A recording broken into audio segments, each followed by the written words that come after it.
Trigonometry ratio tricks. Sin root x by 2. X is equal to 0, 1, 2, 3, 4.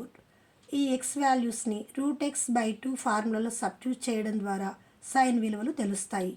Route 0 by 2 is equal to 0 by 2. 0 by anything equal to 0. Root 1 by 2. Root 1 is equal to 1, 1 by 2.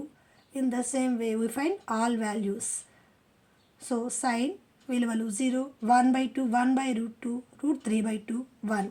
ఇప్పుడు cos విలువలు తెలుసుకోవడానికి మనము sign విలువలను 90 degrees to 0 degreesకి రివర్స్లో రాసుకోవాలి.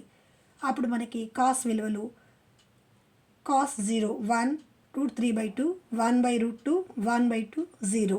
Tan విలువల కోసం మనం సైన్ బై కాస్, కాట్ విలువలకు 1 by tan, సీక్ విలువలకు 1 by cos, కోసెకెంట్ విలువలకు 1 by sin x చేస్తే మనకు కావలసిన అన్ని విలువలు మనకు ఈ పట్టిక ద్వారా వచ్చేస్తాయి. ఒక సైన్ విలువలు తెలియడం ద్వారా మనము అన్ని విలువలను తెలుసుకోవచ్చు. మెయిన్గా మనం గుర్తుపెట్టుకోవాల్సిన ఫార్ములా రూట్ x by 2.